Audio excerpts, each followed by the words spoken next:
Welcome to Talkin Business. I'm Joe Catrambone, and I'm CEO of the Stuart Martin County Chamber of Commerce. And I'm delighted today to have Nancy Turrell, who is the Executive Director of MartinArts. Do we say Florida, Nance? It's in parentheses. Sure. And I know Nancy, you've been Executive Director since 1999. I have been almost 25 years. It seems like yesterday, literally, honestly. I know. So what I normally do is, because while I may know, other people don't know who might be viewing this, is I know you got to Martin County the same year I did. I think you got here in 89. 90. So a 90, year okay, after. Year okay. after. This seems like I've known you forever since I got here. So Right, for basically. So what brought you here? So I came here for a job. Oh, really? I did. I got hired by United Way of Martin County. So I've been in this Oh, I nonprofit forgot work that. my Oh, whole yeah, okay. time. But I got hired as their campaign director and moved. I had been working for United Way of Los Angeles County California. in California, and decided I didn't like California. It was too far away from all my East Coast family. So I was looking for another job, and they hired me in Stewart, and I wasn't quite sure where I was coming to, but I came. I needed a job. You mean you never, I needed a job. You never saw the place before Never. you got here? Right. I came for an interview. That takes guts. You know, Denny Hudson, Sid Poe, Wiley Sanders, all those guys I had an interview with. And Oh I know my you God, know them. Wiley Sanders, that's a name from the past.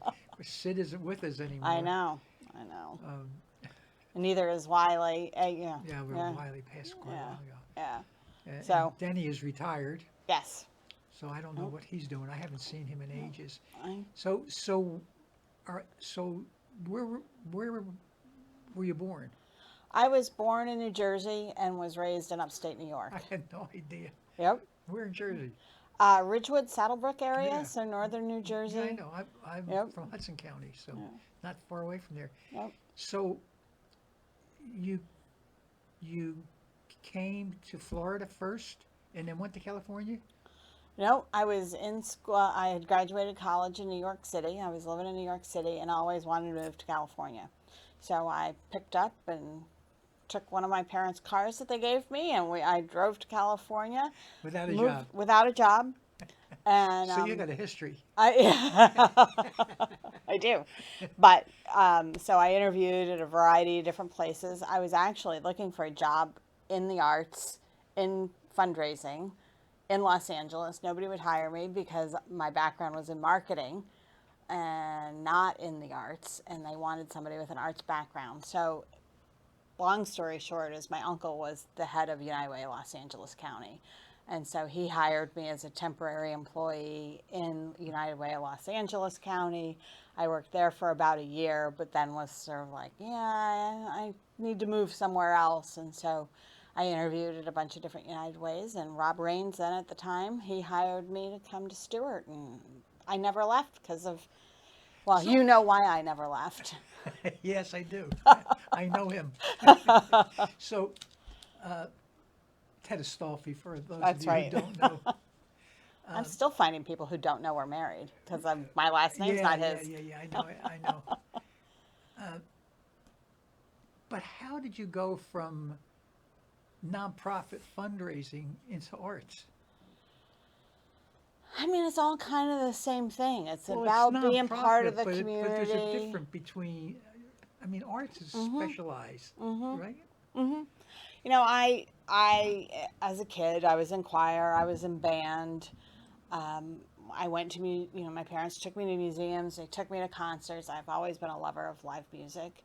And I interned at a museum in New York City when I was in college, and just never wanted to sell soap for a living. I wanted to give back to my community, a community wherever I lived. And the arts, I think, are a vital part of a community. Even if they're not health and human services, they still are a vital thing that makes a community special. And so when Mary Shaw retired from the Arts Council, I was working at New Horizons and thought, well, this is my shot to get back into the arts. And, I'm a part of the audience. And the biggest thing that an arts organization needs, whether it's, the Elliott Museum or the Barn Theater or any of them, we need people in the audience. Because that's how People in the seats. people butts in the seats. Yep. And so I'm like, I'm the audience member. I can talk about why it's so important to build an audience for the arts. So you went from New Jersey, New York, University College in New York, Yep. to California. Uh-huh. There, I wouldn't imagine as much of a cultural shock. But coming from California to Stewart, what kind of a cultural shock was that? It was, where are people who are 20-something? I mean, at the time, I was only 20-something. Yeah, the average age here was about 65. Exactly. And so everybody said, you're going to want to live in Jupiter. So I lived in Jupiter for the first year. But because of the kind of job I had, I was involved going to chamber events. I was doing other events. It was a pain in the neck to live in Jupiter Yeah, and because commute people up to don't think, well, Stewart. it's right, it's there, it's in Martin County. No, that's a half-hour drive, Exactly. at least. So I then moved up into Palm City after my year lease was up. I moved, and you find a network of people. Our offices were in the old FPL building, and so there were young engineers and young people there. So at least I started to build a friend network, and Well, you and the also had- chamber was a big part of that. And you also had the good sense of going through leadership. I did. So I think, Good. I can't speak for you, but I've been through 2 different leadership programs myself. And it introduces you to a whole new circle of friends and people that you may have not met under ordinary conditions. So it's really an opportunity to open a community, as a business community. But that's what you were here for. It's You what I weren't was here for. For social life. You were Right. here, your job brought you here. Right. Right. And so And some of my closest friends today are still people I was in class 4 with. it's So amazing. It's I try to tell people who, like Wayne, I said, you're gonna meet a whole new group of people that you would never have known before. It's all new friends. And he keeps telling me now, he said, you were so right. You were so right. It opened so many doors for me. And it is. It's like anything else, Nancy, and I know. You're going to get out of something what you put into it. right. Right. And it's why I'm still involved. I mean, I have been. I know you are. Thank you for that. Well, that's so important. I mean, that is, obviously I'm prejudiced. We have a very successful leadership program. It's incredible. We've been used as a model for other organizations or areas. But it's because of people like you and Tim Kinane and Michael Dadko and I'm sorry, I'm going to miss names, that come back. They get on committees. They look at Tim. I know. Can you imagine if we had to pay Tim? Right. There's no way. You couldn't afford that and put the program on. Right. And our volunteers. So we're so fortunate to have the leadership and the volunteerism that we have here. And, everybody does it for their own. I mean, it's a little selfish Of for course it me is. as the executive director of the local arts agency to be involved in Arts, History, and Culture Days. Seems like it's just an extension of my regular job.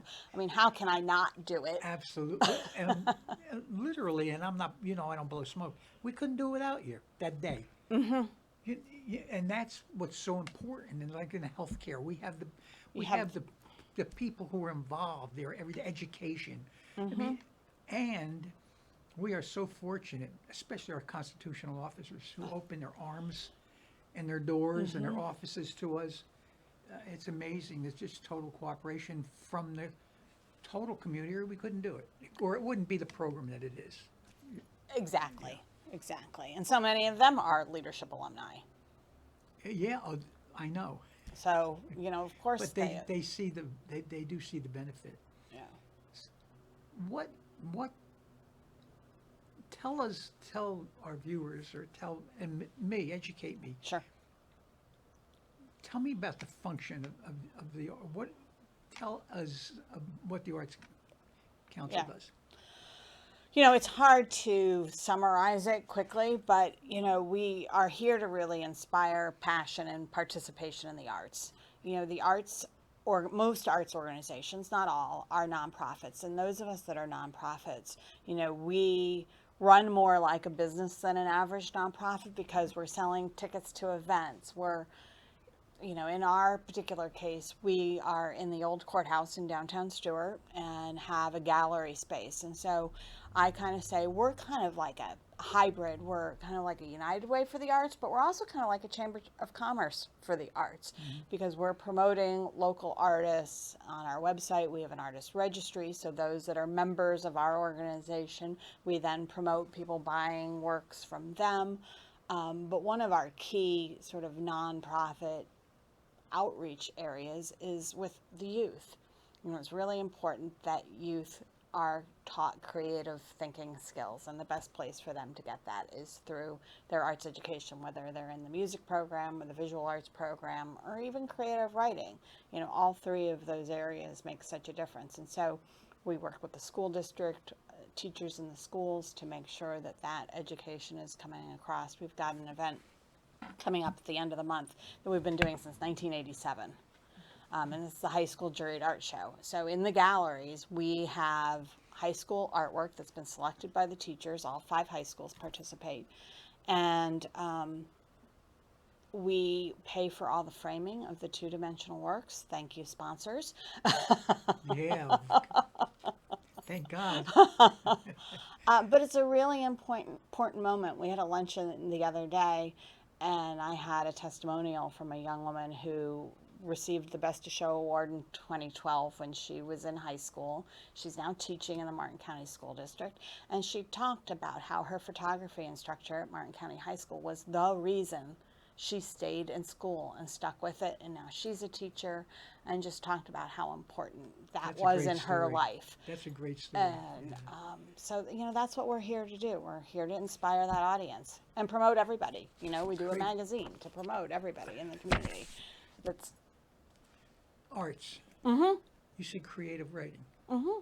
So how are you involved? How do you go into the schools, or do you make sure that they're offering those programs for creative writing? Yeah. Are you involved in the teaching of it, or your organization anyway? So we have often had creative writing, after hours classes in the Courthouse Cultural Center. So sometimes there's classes and workshops we offer.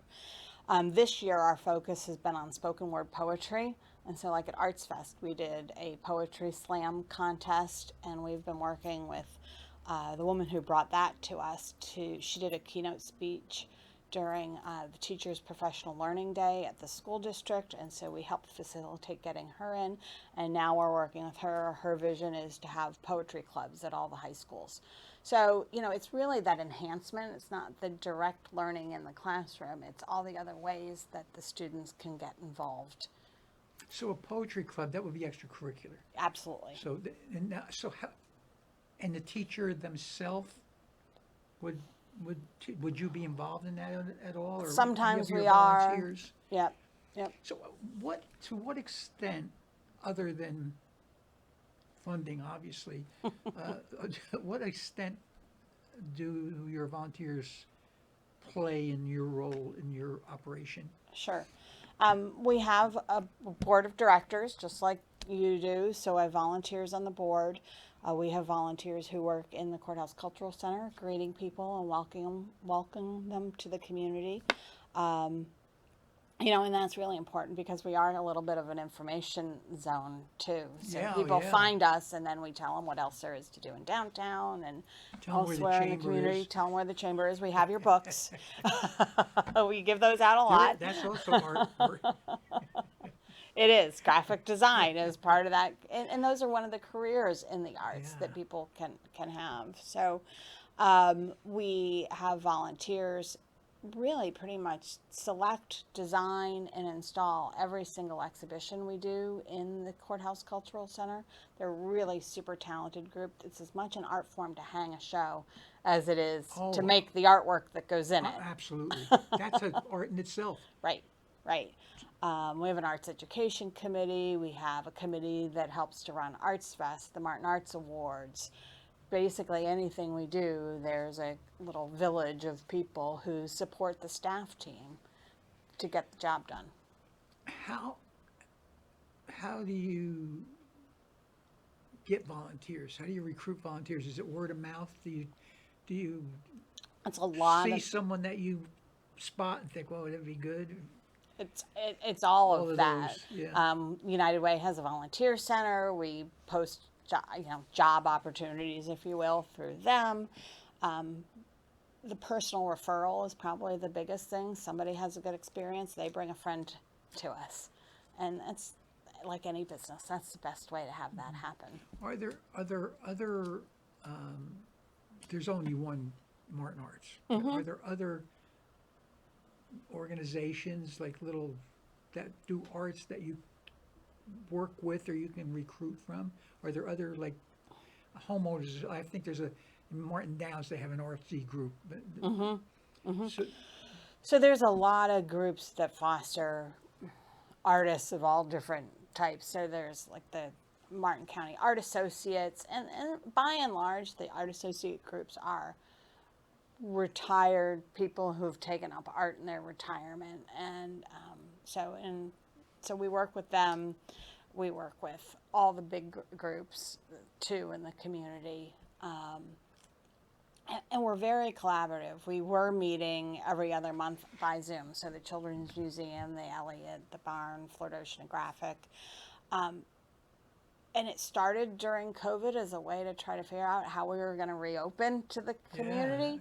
But they valued the conversation because we all have the same challenges. How do we get more people in the door? How do you recruit volunteers?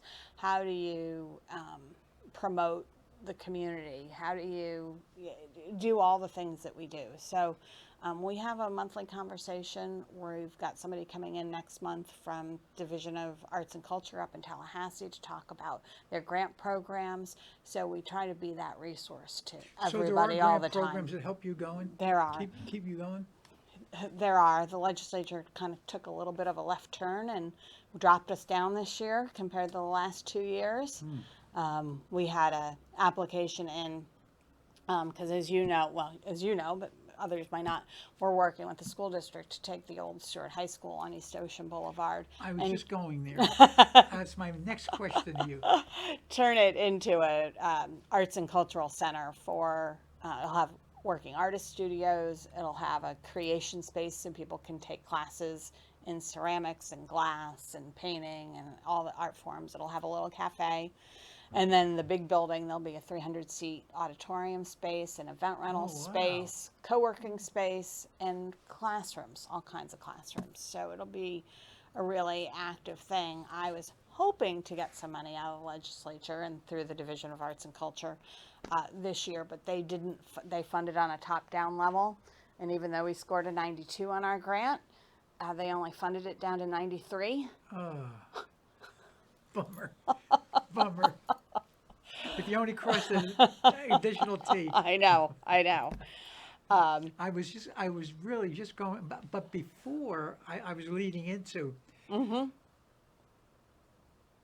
do most communities have an arts center like we do?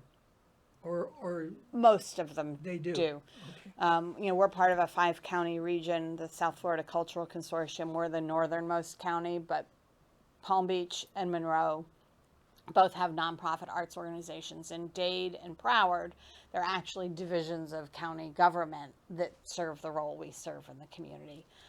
St. Lucie County has one. It's nonprofit. So it varies in model throughout the community, throughout the state, but most counties have one. Like the Orlando area, I think is 5 or 6 counties all combined in one. Yeah, well, that's La La Land. Because that's how they are up there. Yeah. God, I was going somewhere else and it escaped me.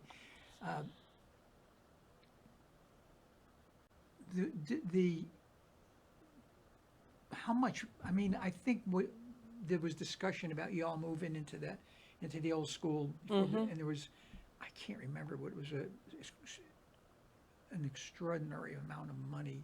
It would take for refurbishing, I guess, and everything else. Are you actively pursuing funding to do that now? We are. We're actively pursuing funding. We've got a great committee that includes the retired CEO at the Kravis Center on a committee writing up a business plan and the governance structure for how it will operate and how it will run. That's one of the top questions we're getting from the potential donors is, well, how is this going to be organized? Yeah, especially when you're going after money. And when when we're going to be asking for investments of $1 million+ dollars, we're probably going to need somewhere in the neighborhood of $20 to $30 million to do it. That includes money that we want to set aside for future repairs and maintenance, because nothing worse than having to dig into your operational funding to replace an entire HVAC system or something. But then the other piece of that is having an access fund, so that regardless of ability to pay, that we're making sure people who want to buy a ticket, take a class, offer production, have a way to be able to do that. And so there'll be funds available for people to, it's kind of like scholarship funds. Okay. So is there any funding available? I know you'll know this because obviously you're. Are there endowments? Are there things available for you to achieve that $20 million? It's going to be a lot of hard work, but yeah, they're all different. Vehicles. There's federal, state dollars and grant programs, and then the local community. I mean, we live in a wonderful community of generous people. Yeah, and we do, that's for sure. So it's just getting all of our ducks in a row, which is what we're working on right now, including finalizing the schematic design for our architecture, because that drives the construction budget. You introduced me years ago to Jeff Harden. He is still a committed part of the team. Yeah, he is. He's a great guy. So, do you get a lot of just walk-in traffic downtown? We get a decent amount. I think it's always sort of struck me funny, and I guess maybe because I lived in New York City, and 3 or 4 block walk is nothing in the scheme of things. People are always kind of surprised when I say, "Oh yeah, I walked downtown for lunch." They're like, "You walked all the way downtown?" I think it's not. Did you have to cross a bridge?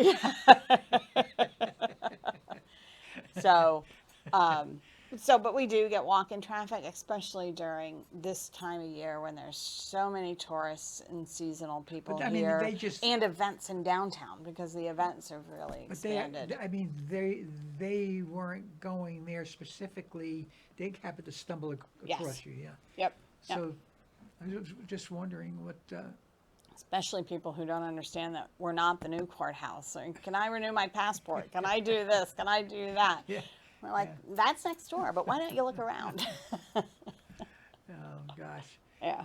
So is there anything we missed that we should be talking about that you want people to know? Oh, just come in and see us. We have concerts once a month in the gallery. We change exhibits every 2 months. There's always something going on, and you don't have to know a lot about the art. Don't be afraid to come see us. Thank you. Thanks, Joe. I will. Thank you.